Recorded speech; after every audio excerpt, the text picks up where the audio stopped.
sequela nenhuma, não precisou nem raspar a cabeça. Depois que ela recebeu a cura, ela foi agradecer a uma estátua. Ela não agradeceu a Deus, ela não agradeceu a Jesus. Então, a gente tem que parar para pensar, né? A gente tem que analisar a palavra e não se escandalizar com coisas que a gente ouve, com coisas que a gente vê. Temos que guardar o nosso coração e sempre dar toda a honra e toda a glória ao nome do Senhor, porque Ele merece isso. Então, se Ele for glorificado numa situação, Ele vai curar. Se Ele não for glorificado, Ele não vai curar. Amém? Então, eu quero que nesse momento você receba com muito carinho, com muito afeto, uma pastora querida que vai nos trazer a palavra, a pastora Adriana Soares. Vem cá, pastora. Minha primeira pastora.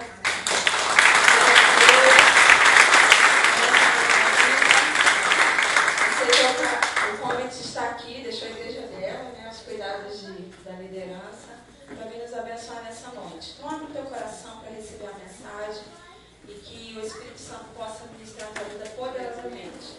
Essa mulher tem um testemunho de fé muito grande, ela vai contar um pouquinho para vocês.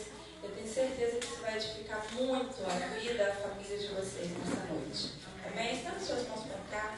Querido Deus, te agradecemos nessa noite pelo privilégio de podermos ter a tua filha aqui conosco, para nos abençoar com a tua palavra, Senhor. Ministra as nossas vidas, usa a tua filha poderosamente, Senhor, para que todos sejamos cheios da tua presença, Pai.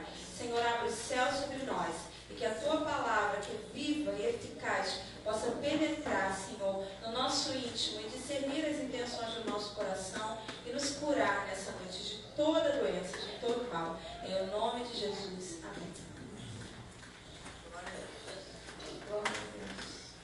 Boa noite, igreja. Boa noite. Boa noite. Graça e paz. Amém. Tudo bem? Na bênção, a unção e na glória de Deus, amém? Amém. Quantos vieram aqui nessa noite para adorar ao Senhor? Amém. Pastora, mas hoje é uma noite, é um culto de cura. A senhora está perguntando se a gente veio para adorar? Eu estou perguntando se você veio para adorar, porque quando nós entramos na presença de Deus com o propósito certo, o Senhor faz tudo o que tem que fazer na nossa vida, amém? Você veio essa noite para adorar a Deus? Amém. Glória a Deus. Quantos estão dispostos e abertos àquilo que Deus tem a fazer na tua vida?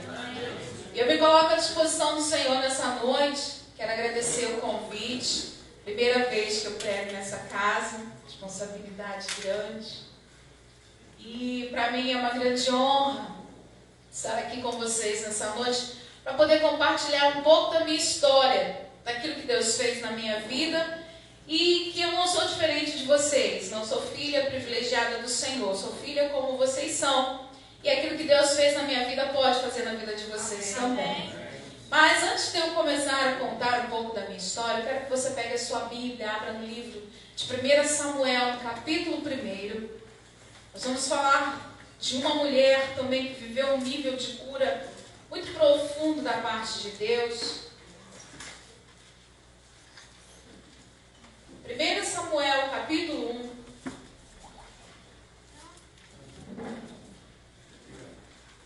Eu nem sei quanto tempo eu tenho.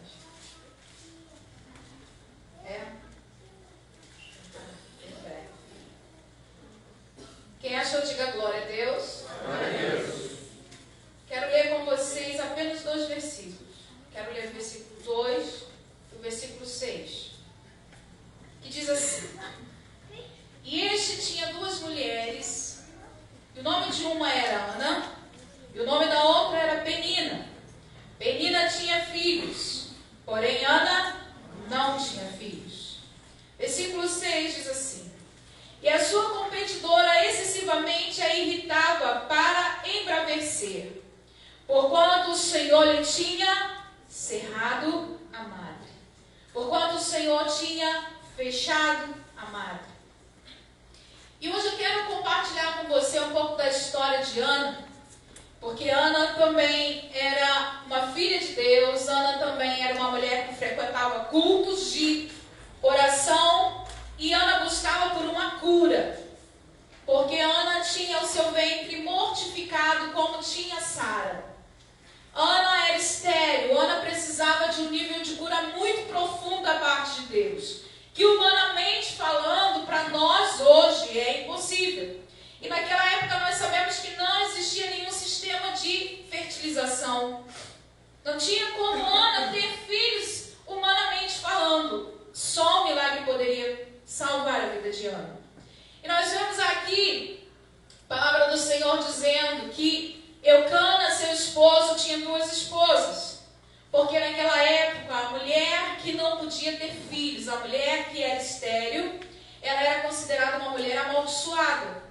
E o homem que se casasse com uma mulher que era estéril, ele tinha o direito, ele tinha a permissão de ter uma outra esposa para que pudesse dar filhos. Porque o lema, né, dos judeus era crescer, era ser numeroso. Então a mulher que não pudesse gerar, ela era considerada uma mulher amaldiçoada.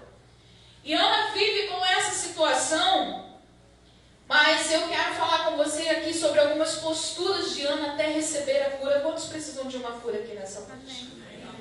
Eu não sei se nessa noite você entrou aqui precisando de uma cura no seu corpo físico, ou se você entrou aqui nessa noite precisando de uma cura na alma, nos seus sentimentos, nas suas emoções. Mas eu sei que o Deus que dá cura, como nós lemos aqui no início do culto, Ele é aquele que sara. Ele está aqui nessa noite. E Ele vem e Ele está disposto a nos curar. Mas nós precisamos ter algumas posturas em relação à cura que nós tanto desejamos. E nós vemos aqui a reação de Ana. Como Ana reage a confundir o seu inimigo. Como Ana reage diante de uma afronta. Como Ana reage diante de uma impossibilidade.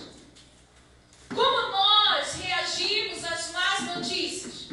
Como nós, como crentes, como filhos e filhas de Deus, que frequentamos aos cultos, as células, os encontros, os reencontros, os encontros de 120, e nós estamos sempre dizendo para as pessoas: Jesus cura, Jesus liberta, Jesus salva, Jesus pode fazer, Ele é o Deus do impossível. E quando Deus não faz na nossa vida, que muitas vezes a gente tem algumas questões que não temos respostas. A Bíblia diz aqui que quem foi que cerrou a madre de Ana? Deus. Deus permitiu aquela situação na vida de Ana porque tudo tem um propósito. Muitas vezes até a enfermidade que somos acometidos tem um propósito por Deus. Mas eu quero te ensinar nessa noite a reagir diante de uma impossibilidade. E nós vamos ver aqui algumas posturas que Ana teve quando Ana orava e pedia a Deus por filhos. E a primeira coisa que Ana faz, ela se levanta. A Bíblia diz que de ano em ano, Eucana subia para sacrificar. Ana não ficava em casa chorando. Ana não ficava em casa pensando no que Deus poderia fazer. Ana dizia: eu estou sem filho, mas eu vou subir para adorar. Eu ainda não recebi a minha cura, mas a minha postura diante do inimigo, ele acha que eu vou ficar em casa chorando, que eu não vou participar dos cultos, das células, dos discipulados. Eu vou confundir o inimigo com a minha reação. E a primeira reação que eu digo a você nessa noite, que você precisa ter, é se levantar e ir adorar ao Senhor, independente da situação que você esteja enfrentando, independente da impossibilidade que se coloca diante de você. Pastora, mas você está falando isso porque você não sabe a enfermidade que tem acometido o meu corpo.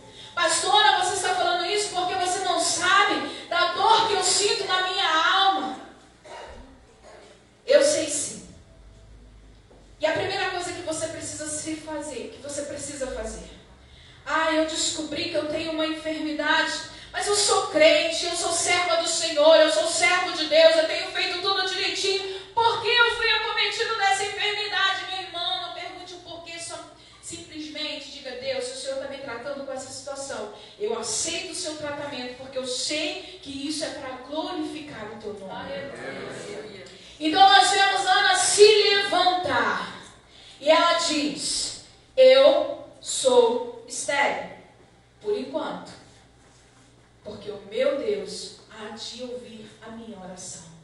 Porque a postura de Ana, ao subir de ano em ano para sacrificar e para adorar, ela estava dizendo: eu ainda não tenho, mas eu vou ter. Eu ainda não estou curada, mas eu vou ser.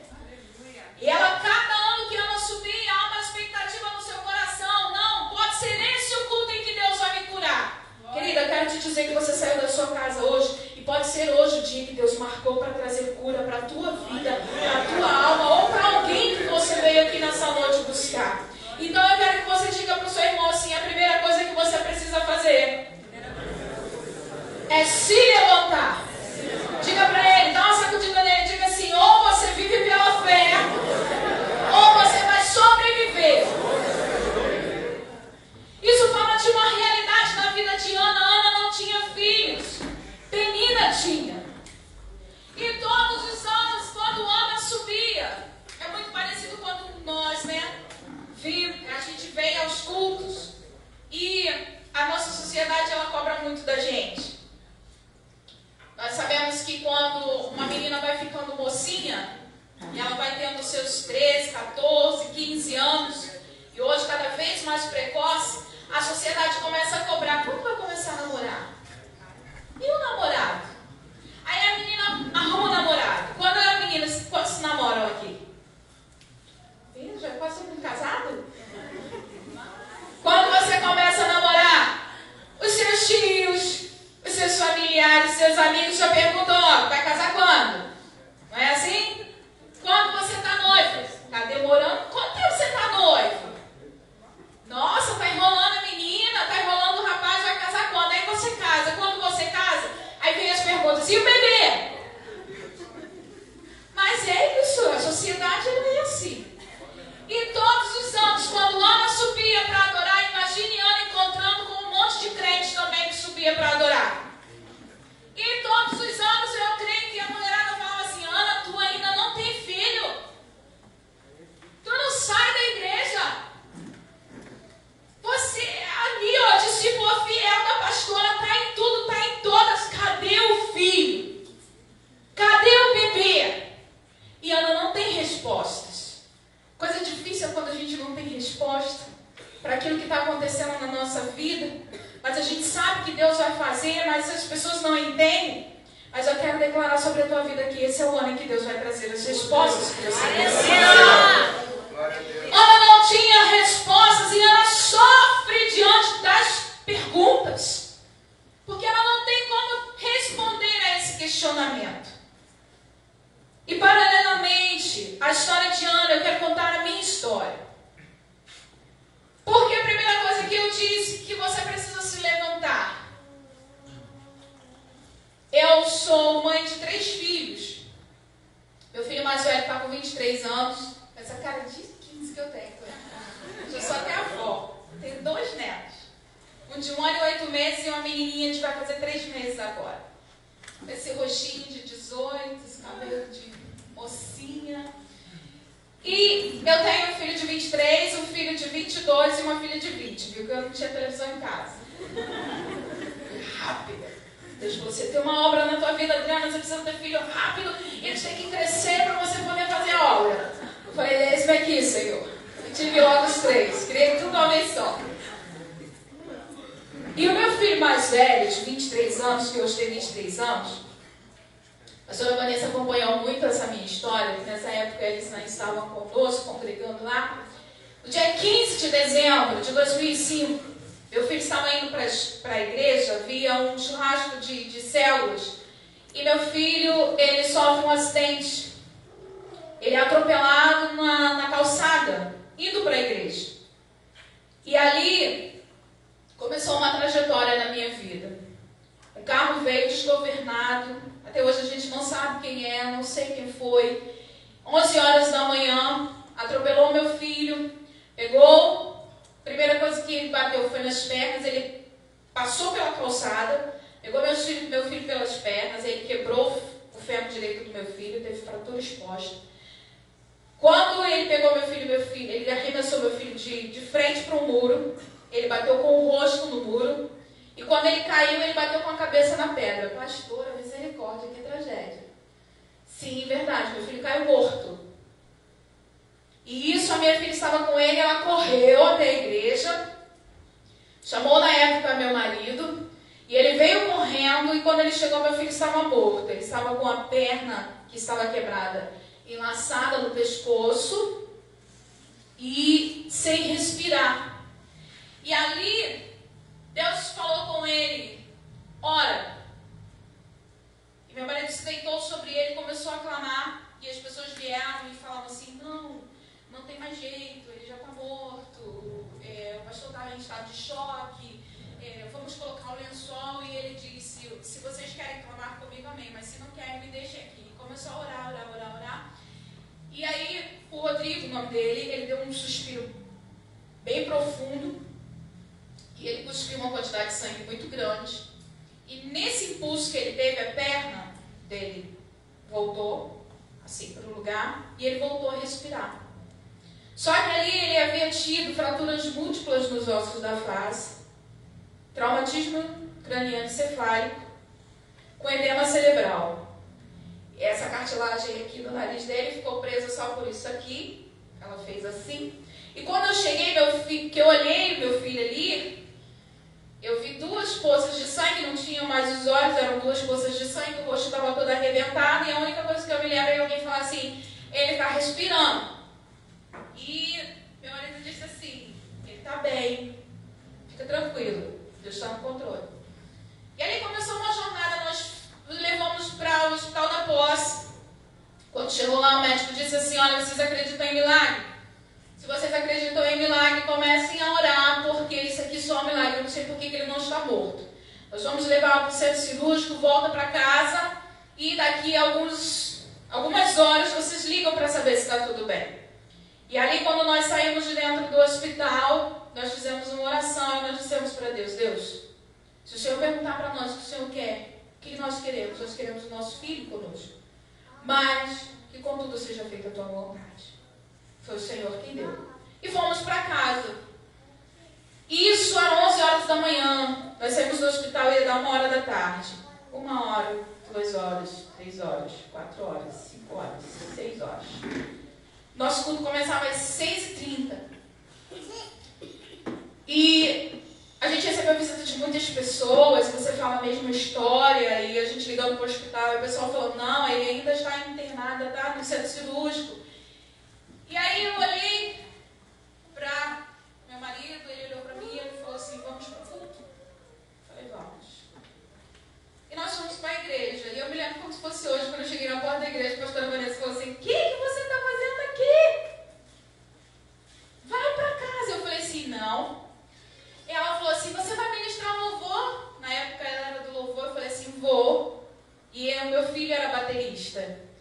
E quando eu entrei na igreja, que eu olhei aquela bateria vazia, meu coração de mãe, eu não sabia se meu filho ia voltar. E eu falei, Senhor, eu canto quando está tudo bem. Eu vou cantar quando também tudo não está bem. E eu subi no altar e eu disse assim, igreja, para de chorar. Vamos adorar ao Senhor. Porque a gente tem que fazer jus àquilo que prega. E eu disse, eu vou ministrar o louvor. E meu marido pregou. E a gente disse, Senhor, se o Senhor curar meu filho, o Senhor vai ser Deus na nossa vida. Se o Senhor levar, vai continuar sendo Deus. Irmãos, ministrei o louvor como nunca havia ministrado na minha vida. Essa foi a atitude de Ana, quando ela se levanta e sobe para adorar. Porque muitas vezes, por causa de uma dor de cabeça, a gente não quer vir ao culto para buscar a nossa bênção, porque a gente diz, eu estou com dor de cabeça. Porque Deus não está olhando para o meu problema. Porque Deus não está olhando para a minha impossibilidade. Querido, não é em casa que você vai alcançar o que você tem de Deus. É adorando ao Senhor na tua caminhada. Ana, com filho ou sem filho, ela subia para adorar. Ana era estéril, mas estava lá adorando ao nome do Senhor, porque ela sabia o Deus em quem ela confiava. E ali meu filho estava sendo operado, acabou o culto, nós fomos para lá. Quando chegou lá, o médico médico disse, olha, a gente fez uma cirurgia, retiramos a calota craniana dele porque o cérebro dele inchou muito, sepultamos a calota craniana no abdômen, entre a pele, e fizemos uma cirurgia na perna, onde menos foi a perna, mas a cabeça do seu filho, eu não sei como ele não está morto. E ali começou uma trajetória na nossa vida. Meu filho ficou 16 dias na UTI, em coma. E no Hospital da Posse. E eu fiquei com meu filho ali durante esses 16 dias, em coma em todos os dias. A gente nessa época estava gravando CD da igreja. Eu cantava com ele.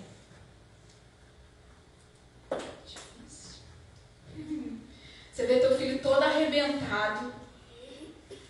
E os médicos todos os dias, quando tinha uma entrevista com a gente, falavam assim, você tem plano funerário?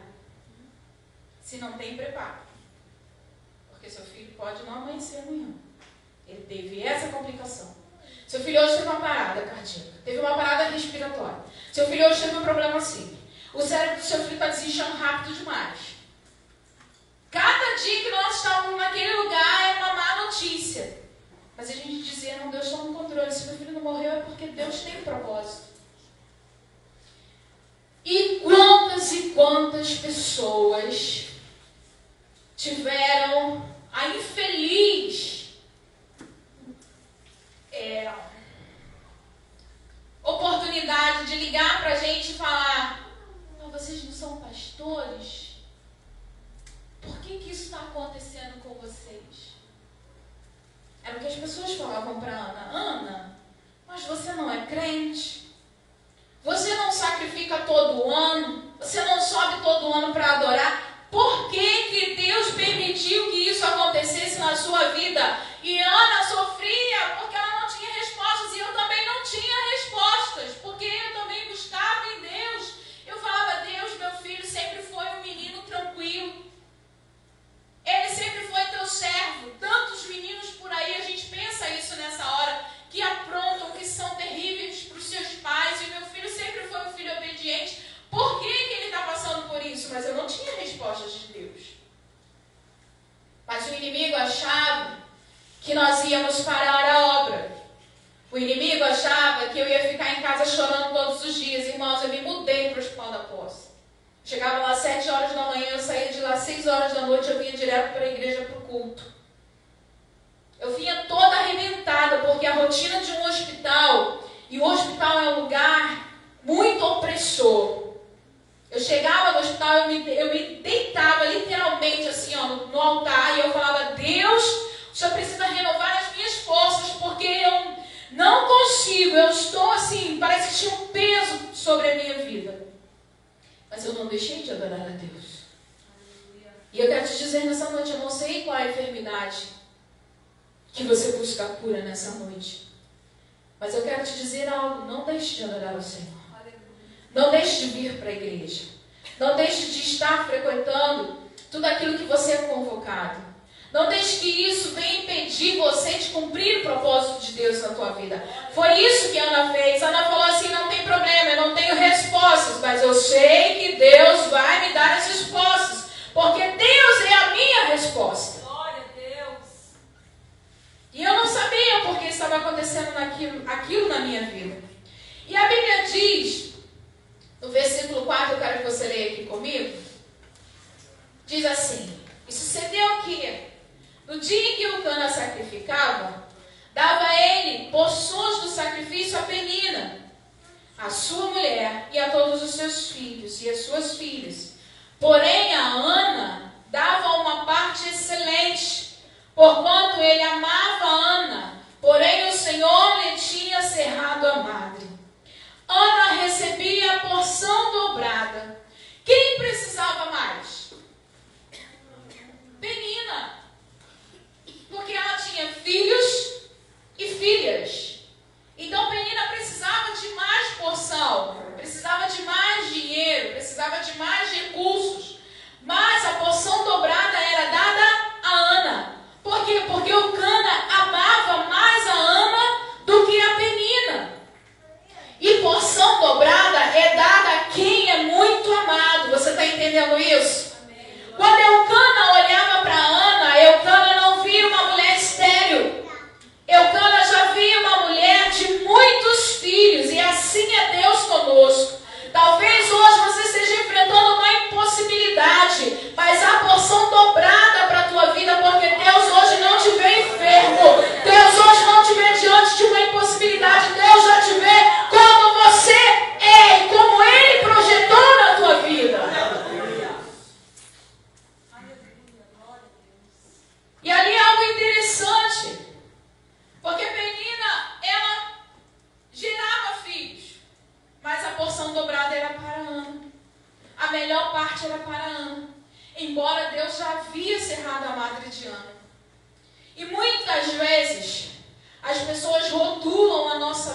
luta pelo momento em que nós estamos vivendo, pela situação em que você está vivendo. Mas eu quero que você ponha a mão de profeta sobre o ombro dessa pessoa que está ao teu lado. Diga para ela assim: a tua luta ou a tua enfermidade é um fato, mas não é a realidade de Deus para a tua vida. O momento em que você está vivendo hoje, a impossibilidade que você enfrenta hoje é apenas um fato, mas não é a realidade de Deus para a tua vida. O que nós estávamos enfrentando com o nosso filho no hospital era apenas um fato, mas não era a realidade de Deus para nós. Só que quando nós estamos dentro do problema, a gente não consegue enxergar dessa forma. As pessoas, quando iam visitar meu filho, quando ele saiu da UTI, que ficou 16 dias na UTI, depois ele foi para a enfermaria. E você não sabe o que é a enfermaria da posse. Quantos aqui já tiveram a infeliz oportunidade? Bastante gente. Então você sabe o que é a enfermaria da posse. Enfermaria de neurocirurgia. Quando eu cheguei com meu filho naquela enfermaria, e ele usava uma tração na perna, que era muito difícil de mover para poder trocar a fralda, para poder trocar o lençol. E na UTI você não pode colocar a mão no paciente, tudo é o enfermeiro que faz. Quando eu subi com meu filho, e eu fui chamar o meu enfermeiro, eu falei, pelo amor de Deus, meu filho sujou a fralda e ele está me perturbando, porque ele é muito chato, ele diz que ele precisa trocar a fralda, eu não consigo trocar a fralda dele. Você pode fazer esse favor para mim? Ela olhou para mim e falou assim, é só uma fralda? Eu falei, então seu filho espera. Porque eu sou uma enfermeira cuidando de 12 pacientes. Quando eu tiver tempo, eu vou lá. Eu falei, vai morrer. E aí eu dei meu jeito. Eu mesma troquei a fralda dele. Quando ela chegou, eu falei, não troquei. Valeu. E ali foi uma jornada. Meu filho ficou 7 meses internado naquele lugar. 7 meses. Todos os dias eu ia para o hospital. Tinha dias que eu chegava e eu encontrava meu filho bem, rindo, brincando. Ela falava assim, trouxe o Juju para mim? Ele tinha 14 anos nessa época. E tinha dias que eu chegava e eu via meu filho com os olhos trocados. E eu falava com ele não falava coisa com coisa. Eu falava assim, hoje é o dia. E ele teve hidrocefalia. Não sei se vocês sabem o que é isso. Porque quando a pessoa tem um impacto muito forte, um trauma, ela pode desenvolver uma hidrocefalia. Ele precisava de uma válvula de dreno. A cabeça começa a encher de água, perdeu o mecanismo que dosa a quantidade de água na nossa cabeça. Nossa cabeça é como se fosse uma caixa d'água. Você tem um mecanismo que dosa a quantidade de água. Se você perde esse mecanismo, a sua cabeça enche de água, você entra em coma e você tem hidrocefalia, você pode morrer. Ele precisou de válvulas. E a primeira vez que ele passou mal assim, a gente não sabia o que era. A gente estava numa enfermaria, que os médicos de rotina foram embora às 10 horas da manhã. E depois ficam os médicos da emergência, se tiver algum médico. E ele passou mal e eu corri na emergência. E o médico chegou e falou assim, está sendo de hidrocefalia, vou levar seu filho para o centro cirúrgico. Levou, foi a primeira vez, aliás, foi a segunda vez, colocou uma válvula de dreno provisória, aquela que é externa. E quando ele chegou com meu filho lá, depois da cirurgia, que ele veio com aquela régua, aquele negócio na cabeça do meu filho, e as enfermeiras uma olhando para a outra, e ele falou, vem aqui todas. E ele chamou todas elas e falou, olha, esse negócio usa assim, assado, botou uma régua, tem que ficar aqui pertinho do ouvido, não pode ficar abaixo, não pode ficar muito em cima, porque se ficar muito embaixo drena demais, se ficar em cima demais não vai drenar, não vai resolver nada e tal, que não sei o que, explicou tudo.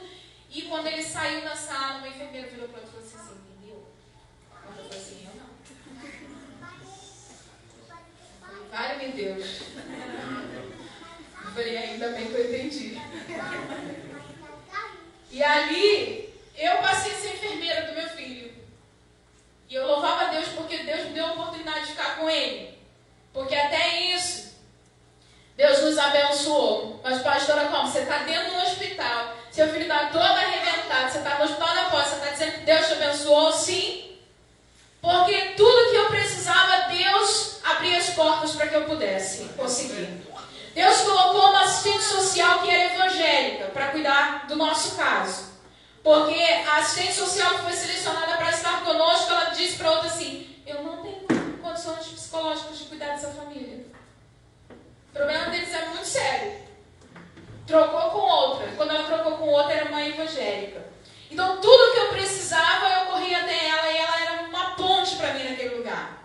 Se eu precisasse de um maqueiro, Deus colocava um maqueiro. Porque ali tudo é difícil, irmão. Você não sabe o que é aquele lugar. Você conseguir um maqueiro para você levar um paciente de um lugar para o outro é uma coisa de luxo. Você conseguir um tomógrafo funcionando é uma coisa de luxo. E todas as vezes que meu filho precisava de um exame, estava tudo funcionando. Todas as vezes que meu filho precisava de um médico, tinha um médico disponível. Tinha enfermeira que subornava outras enfermeiras para poder fazer massagem no meu filho, para ele não ter pneumonia, para ele não ter escala, subornando fulana para ir lá no UTI todo dia, poder fazer a massagem no seu filho, poder fazer fisioterapia no seu filho. E toma isso daqui. Tinha dias que eu falava assim: Deus, hoje eu não tenho dinheiro para comprar uma fralda. Porque quando você está com alguém hospitalizado, então, seu dinheiro some. E aí, chegava um visitar, aqui, trouxe para você 2, 3 pacotes de fralda. E quando as pessoas chegavam que iam visitar o Rodrigo, meu filho estava todo arrebentado. A pastora Vanessa teve a oportunidade de ficar com ele algumas vezes. O pastor Alfredo também ficou com ele muitas vezes. Fez uma escala com o pessoal da igreja para poder revezar com a gente, porque senão a gente não aguentaria. E as pessoas iam visitar e eles saíam da visita arrasados. Porque eles falavam assim: como é que está a menina? A gente falava assim: tá ótimo. Aí eles olhavam assim e falavam assim: mas esse povo tá doido. Esse povo não tá certo na cabeça, não. E a gente falava assim: ainda dava tapa na perna dele, o Rodrigo tá 100%, daqui a pouco tá indo embora. E eles falavam assim: coitados, não vão, daqui a pouco esse menino tá morrendo. E até os médicos falavam isso. Mas por quê? Porque a gente acreditava no que Deus poderia fazer. A gente acreditava que Deus é Deus de cura. E eu quero te falar hoje de um Deus de cura. Eu não sei qual é a enfermidade que você tem aqui hoje, mas você está olhando para uma pessoa que viveu um nível de cura. Não eu vivi, mas eu vi Deus curar o meu filho de algo que os médicos diziam para mim: seu filho nunca mais vai andar, ele nunca mais vai falar, ele não vai ouvir direito, ele não vai enxergar direito. Você pode entrar na justiça pedindo ao Ministério Público uma home care para você levar para casa, porque seu filho vai estar no estágio vegetativo. Você já tem que se preparar para isso.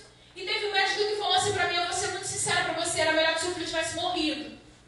Porque a tua vida acabou aqui, você vai cuidar dele do resto da sua vida dentro da cama. Eu falei: não, mas Deus falou que vai cuidar. Deus sim é um Deus de cura. Se Deus tem cuidado até hoje, Deus vai continuar cuidando. E aqui nós vemos que Deus cerrou a madre de Ana. Mas para que Deus cerrou a madre de Ana? Havia um propósito. Diga para a pessoa que está ao seu lado: não é do seu jeito. E nem no seu tempo. É do jeito de Deus e no tempo de Deus. Não era do jeito que Ana queria que Deus glorifique. Quem é que quer que o nome de Deus seja glorificado na tua vida? Levanta a mão aí. A gente vai ficar com medo de levantar a mão, pastor. Quantos querem passar por uma experiência como essa? Ninguém quer. A gente quer assim: Deus vai glorificar o nome dele na minha vida, vai me dar um carro do ano, aleluia. Todos que olharem para minha aquisição vai falar: glória a Deus pela tua vida.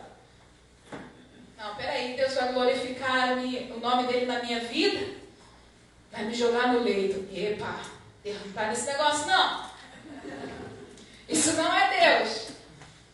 Marciana, Deus, mas como que o Senhor vai glorificar o seu nome na minha vida, cerrando a minha madre? Eu não posso ser mãe. Não tem outra maneira de glorificar o teu nome, não? Para mim é sofrimento. E principalmente para uma mulher que era da linhagem de Israel, era um sofrimento ainda maior. Mas Deus estava trabalhando